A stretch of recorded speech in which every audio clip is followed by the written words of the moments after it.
चादर श्री गुरु तेग बहादूर शाहजी यांचा 350वा शहीदी समागम दिनानिमित्त हिंगोलीमध्ये बंजारा समाजाच्या वतीने व शीख समाजाच्या वतीने महामेळाव्याचे आयोजन करण्यात आले होते। यावेळी शहराच्या नांदेड नाका येथून रामलीला मैदानापर्यंत रॅली काढण्यात आली। या रॅलीमध्ये प्रामुख्याने मुख्यमंत्री वैद्यकीय सहायता निधी व धर्मदाय समाज कक्ष व धर्मदाय रुग्णालय कक्ष प्रमुख रामेश्वर भाऊ नाईक मंत्रालय मुंबई हे उपस्थित झाले। त्यांचे स्वागत यांच्यासह शिवसेना पदाधिकारी ॲडव्होकेट संतोष राठोड यांनी केले।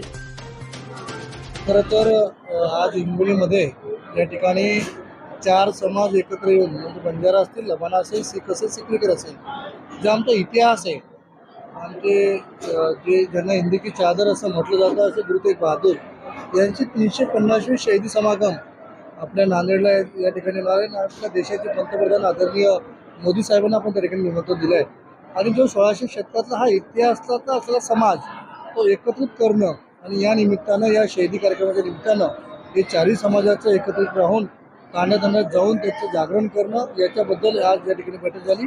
विशेषतः मी हिंगोलीकरांचे खूप मनापासून आभारी व्यक्त करेन की ज्या पद्धतीनं समाज या इतिहासाला धरून आता जो विखुरलेला समाज होता, बंजारा समाज वेगळ्या जातीमध्ये विखुरला आहे, लबाना समाज वेगळ्या जातीमध्ये विखुरला आहे, चिखलीकर समाज वेगळ्या जातीमध्ये आहे आणि शीख भाई जे विखुरलेले 4ही-5ही समाज एकत्र येत आहेत आणि ते शहीदी म्हणणार आहे।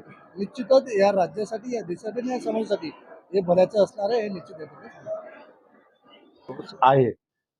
शहीदी समागम म्हणजे 350 वर्षापूर्वी शीख धर्माचे धर्मगुरू भगवान तेग बहादूर सिंग साहेबांचं जे हे झालं, हत्या झाली होती, शहीद झाले होते, त्यांचं 350 वर्षानंतर शीख, सिकलीकर, बंजारा, लबाना हे 4 समाज मिळून नांदेड, नागपूर आणि मुंबईला अशा 3 ठिकाणी 350वी शहीदी समागम म्हणजे समारोह साजरा करण्याचं नियोजन केलेलं आहे।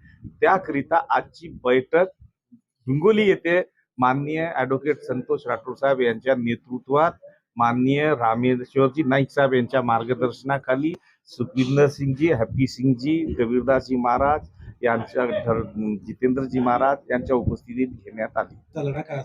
हे बघा, याच्यामध्ये माझं स्पष्ट मत असं आहे की याच्यामध्ये आम्हाला कोणाच्याही कुठल्याही समाजाचं आरक्षण इतर समाजाला ओढून तोडून किंवा त्यांचा हिसकावून आम्हाला नको आहे।